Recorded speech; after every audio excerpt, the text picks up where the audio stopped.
Ndabasuje kandi nongeye kubaha ikaze inshuti bakunzi bacu, nizere ko mumerewe neza kandi namwe biba bitagenze neza ni ukwihangana. Turababwira ko Bamporiki Edouard wari ufunzwe akaba yarekuwe ku mbabazi za Perezida Kagame, amaze gushyira hanze ubutumwa bwo gushimira umukuru w'igihugu wamugiriye imbabazi. Ni ubutumwa bwuzuye Kinyarwanda gitanaze. Inkuru turaza kuyirambura tunagaruka ku bandi barekuwe hamwe nawe uko ari 32, hakaba n'abasirikare 15 barimo ba koroneli na ba liyetona koroneli nabo barekuwe ku mbabazi. Turaza kubirambura. Turababwira kandi ko witwa Fata ku mavuta wamamaye mu biganiro bitandukanye by'imyidagaduro hano mu Rwanda yatawe muri yombi. Turaza kugana ku musozo tubabwira ko umukecuru w'imyaka 80 yose akomeje kubica bigacika mu bahatanira ikamba mu marushanwa y'ubwiza ya Miss Universe. Turaza kandi kugana ku musozo twifuriza inshuti yacu Gahera isabukuru nziza y'umwaka umwe. Nitwa na Cretine Rushwa, ni ku Ibendera TV. Ikaze.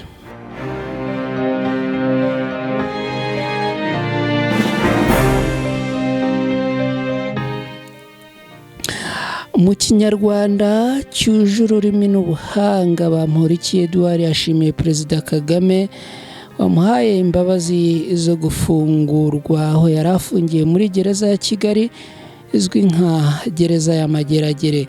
Bamporiki Edouard wahoze ari umunyamabanga wa leta muri Minisiteri y'Urubyiruko yashimiye Perezida Kagame wamuhaye imbabazi. Bamporiki ari mu bantu 32 baraye bahawe imbabazi n'umukuru w'igihugu cy'u Rwanda Paul Kagame. Mu butumwa Bamporiki yashyize ku rukuta rwe rwa Twitter yagize ati: "Zireze, urugemwe rurameze, urubuto rutaboze, umutwaro nagatwaye iteka, umutware wanjye awuntwamishije imbabazi, ndawutuye ndunamutse ndemye, ndanyuzwe ndumva niyumva nkindirira. Nshimye Uwiteka waturemeye umutware Paul Kagame, kubwe ubwere bwimuye ubwirabure bidasasiwe ubwira kabiri." Abantu banyuranye bakimara kubona ubutumwa bwa Bamporiki Edouard yashimiye umukuru w'igihugu cy'u Rwanda Paul Kagame, bakomeje nabo kugenda abamugaragariza ibyishimo batewe no kuba yarekuwe, ari nako bamwifuriza ikaze. Aha benshi bagiye bagira bati welcome back, abandi bati hashimwe Perezida Kagame wakubabariye. Muri Mutarama mu mwaka wa 2023 urukiko rukuru rwari rwongereye ibihano Edouard Bamporiki yari yarahawe, rutegeka ko afungwa imyaka 5 akanatanga ihazabu ya miliyoni 30 za amafaranga y'u Rwanda. Bamporiki yari yarahamijwe ibyaha birimo kwihesha ikintu cy'undi hakoreshejwe uburiganya no gukoresha mu nyungu ze bwite ububasha ahabwa n'itegeko hashingiwe ku mafaranga yahawe n'umushoramari witwa Gatera Norbert mu iburanisha ryo mu rukiko rwisumbuye rwa Nyarugenge.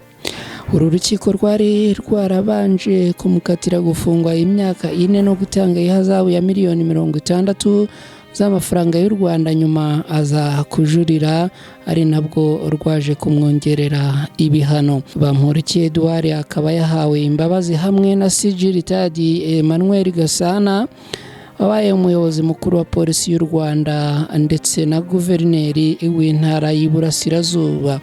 Aba bagabo bombi bari mu bantu 32 bahawe imbabazi n'umukuru w'igihugu cy'u Rwanda Paul Kagame, uko byemejwe n'inama y'abaminisitiri yateranye kuri uyu wa gatanu tariki 18 Ukwakira muri mwaka wa 2024.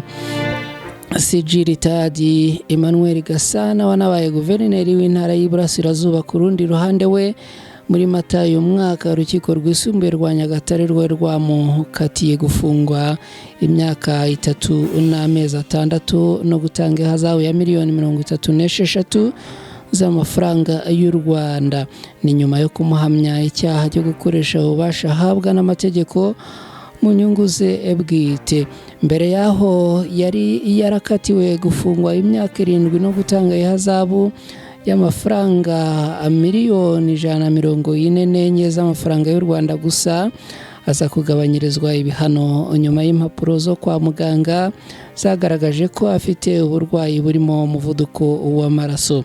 Itegeko nimero 027/Kaberamye 2019 ryo kuwa 19 z'ukwezi kwa 9 mu mwaka wa 2019 yerekeye imiburanishirize y'imanza z'inshinjabyaha ryasohotse mu igazeti ya leta yasohotse kuwa 8 z'ukwezi kwa 11 mu mwaka wa 2019 igaragaza mu ngingo ya 227 ko Perezida wa Repubulika afite ububasha bwo gutanga imbabazi ku muntu wakatiwe burundu n'urukiko abisabwe cyangwa abyibwirije kandi amaze kugisha inama urukiko rw'ikirenga.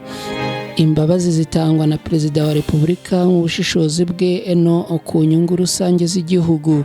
Imbabazi zitanzwe na Perezida wa Repubulika zivanaho ibihano byose cyangwa bimwe wakatiwe yahawe cyangwa zikabisimbuza ibindi bihano byoroshye. Perezida wa Repubulika atanga imbabazi igihe abisabwe n'uwakatiwe igihano, hanyuma gusaba imbabazi bigakorwa n'uwakatiwe igihano cyangwa umuhagarariye mu buryo bwemewe n'amategeko. Iyo umuyobozi w'urwego rw'igihugu rushinzwe imfungwa n'abagororwa amaze kubona urwandiko rusaba imbabazi, ahita akora raporo iherekeza urwandiko rusaba imbabazi igaragaza ibi bikurikira: umwirondoro usaba, icyaha afungiwe, icyemezo cy'urukiko rwa nyuma rwamuhamije icyaha, igihe amaze mu gihano n'igihe gisigaye, imyitwarire ye muri gereza n'ibimenyetso bibigaragaza, hamwe n'inama y'urwego rw'igihugu rushinzwe imfungwa n'abagororwa ku busabe bw'imbabazi za Perezida. Imbabazi rusange zitangwa na Perezida wa Repubulika zisabwa na Minisitiri ufite ubutabera mu nshingano ze amaze kugaragaza impamvu ashingiraho, zigomba guherekezwa na raporo y'umuyobozi mukuru w'urwego rw'igihugu rushinzwe imfungwa n'abagororwa igaragaza umwirondoro usabirwa imbabazi.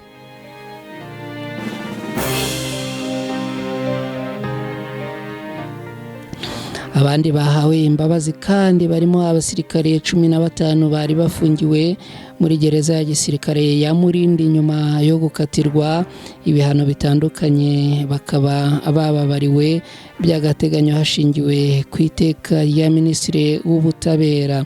Ku rutonde rw'abababariwe by'agateganyo hagaragaraho abasirikare bakuru barimo abari bafite ipeti rya koroneri n'abari bafite ipeti rya liyetona koroneri, nk'uko bigaragara mu igazeti idasanzwe yasohotse tariki ya 18 z'ukwezi kwa 10 mu mwaka wa 2024 mu iteka rya Minisitiri nimero 00524 yo kuwa 18 z'ukwezi kwa 10 mu mwaka wa 2024 ryemeza ifungwa ry'agateganyo ku bantu 467 barimo abasirikare 15 bari kumwe n'umusivile umwe, bose biyongera ku bantu 32 Perezida Kagame yahaye imbabazi.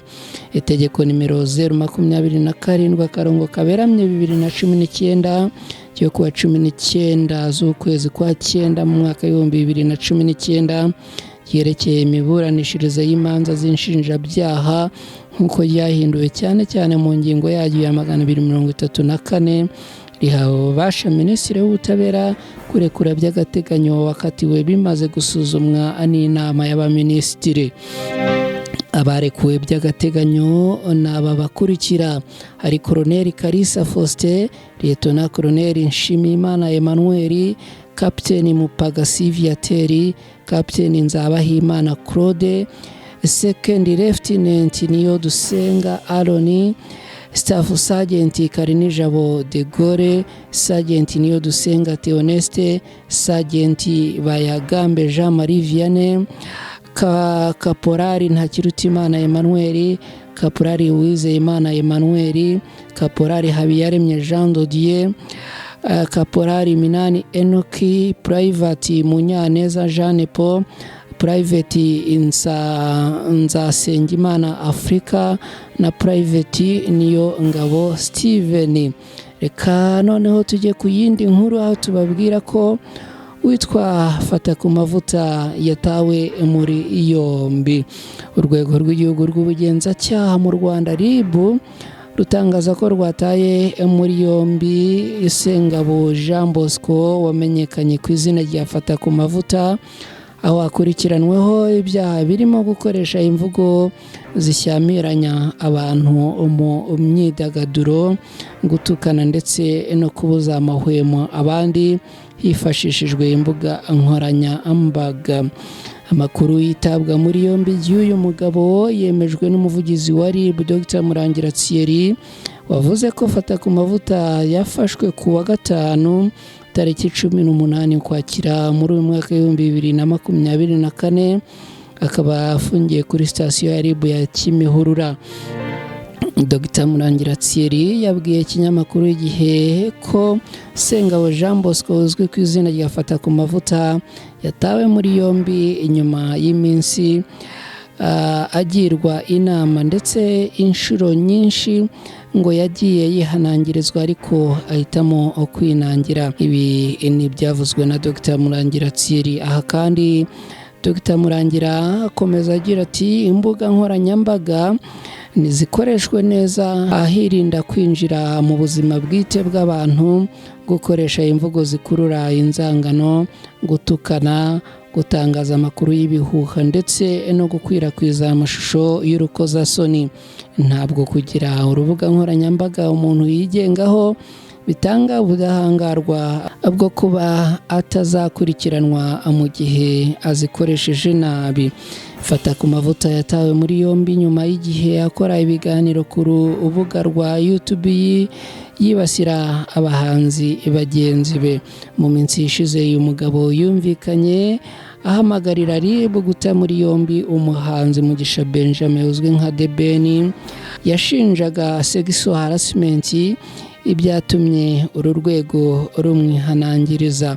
Uyu mugabo kandi muri iki cyumweru nabwo yumvikanye yibasira Ngabo Medali Jobert uzwi mu muziki nka Meddy, avuga ko mbere yuko ashyingiranwa n'umugore we yaramaze igihe amusambanya.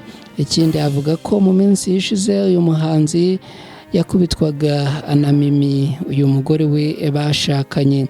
Ni amagambo yatumye abatari bake ku mbuga nkoranyambaga batabaza RIB bayisaba ko yamuta muri yombi ikamubaza icyo agamije.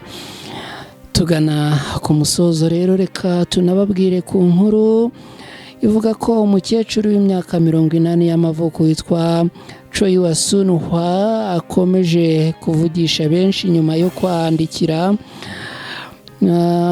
amateka akwisi yo kuba umuntu wa mbere ukuze wiyemeje guhatanira ikamba ry'ubwiza muri Miss Universe itegerejwe muri Mexique. Uyu ni umugore ukomoka muri Korea y'Epfo utangaza ko yafashe umwanzuro wo guhatana kugira ngo yerekane ko n'umuntu ukuze ashobora kuba afite ubuzima bwiza bumwemerera guhatana, nk'uko mu kiganiro yagiranye na CNN yabitangaje. Aha uyu mukecuru yagize ati nashakaga kwereka isi ko umuntu w'imyaka 80 yaba afite ubuzima buzima kandi buzira umuze. Bakibaza bati ni gute yabungabunze ubuzima bwe, ni ibihe biryo arya. Nashakaga rero kwerekana ko dushobora kubaho mu buzima buzira umuze nubwo twaba dukuze. Choi Sunhwa avuga ko yahisemo kwitabira aya marushanwa uyu mwaka nyuma y'uko imbogamizi zahoze muri iri rushanwa zakuwemo, urugero nk'iz'imyaka y'abitabira waba ufite abana, waba ufite umugabo, ndetse n'izindi mbogamizi zikaba zaramaze gukurwaho.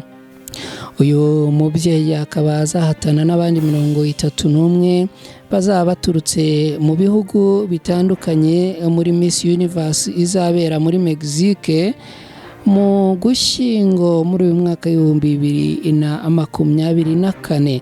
Aya mateka aza agwa mu ntege abarimo Lorraine Peter w'imyaka 58 na Alejandra Marisa Rodriguez w'imyaka 60 bitabiriye Miss Universe Canada na Miss Universe Argentina, gusa ntibabashije kwegukana amakamba. Tuganye ku musozo w'izi nkuru, twizera ko zikomeza kugenda zibanogera. Tunabashimira kandi mwe bakunzi bacu mubana natwe, turavuga cyane cyane abo muri Mozambique mutwereka ko muri kumwe natwe. Turanashimira by'umwihariko Pastor Steven wo muri Leta Zunze Ubumwe za Amerika, nawe atwereka ko tuba turi kumwe mu nkuru tubagezaho hano ku Ibendera TV. Mwese rero tubasabiye umugisha.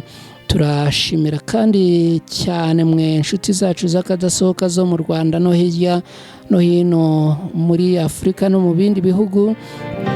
Tubashimira cyane, tunababwira ko tuba tutabirengagije kandi turabakunda cyane. Reka rero noneho twifurize inshuti yacu magara isabukuru nziza y'umwaka umwe yitwa Agahera Kundwa, akaba yagize isabukuru y'umwaka umwe. Tumwifurije isabukuru nziza rero hano ku Ibendera TV, tumwifuriza gukura akajya ejuru.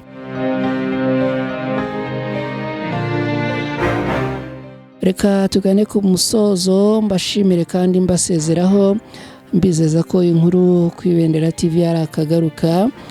Imana rero ikomeze ibarinde kandi ibahe umugisha, mugire amahoro n'amahirwe.